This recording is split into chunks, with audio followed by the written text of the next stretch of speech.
بسم اللہ الرحمن الرحیم۔ یہ سوال شریف لوہار صاحب، غسل کے وضو سے نماز ہو جاتی ہے یا نہیں؟ بھائی ہمارے محمد شریف لوہار صاحب، سب سے پہلے تو جب ہم غسل کرتے ہیں، غسل اگر آپ نے سنت کے مطابق کیا ہے کہ غسل کرنے سے پہلے دونوں ہاتھوں کو گٹوں تک دھویا ہے، کیونکہ غسل میں بھی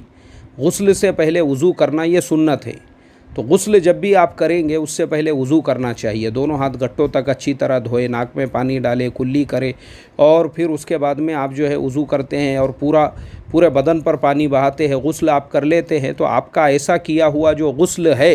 جس کے اندر آپ نے ناک کے اندر تک پانی پہنچایا ہوا تھا، تو آپ کا وہ غسل کرنا آپ کے وضو اور غسل دونوں کے لیے کافی ہو جائیں گا۔ اب آپ کو دوبارہ سے مسجد میں جا کر وضو کرنے کی ضرورت نہیں ہے، یا اس کے بعد واپس سے نماز کے لیے وضو کرنے کی ضرورت نہیں ہے۔ اور آپ نے بہت اچھا مسئلہ پوچھا ہے،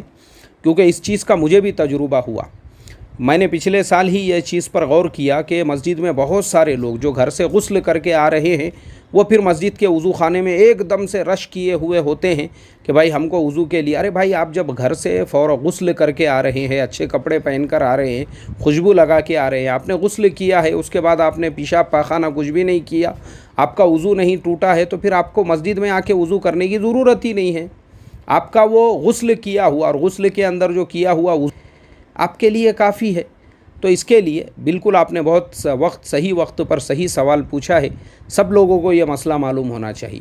کہ غسل کرتے وقت میں آپ وضو کریں، اور اس کے بعد جب پورا مکمل غسل کر لے، اس کے بعد کا جو آپ کا وضو ہے وہ آپ کے لیے کافی ہے۔ مان لو اگر آپ نے وضو نہیں بھی کیا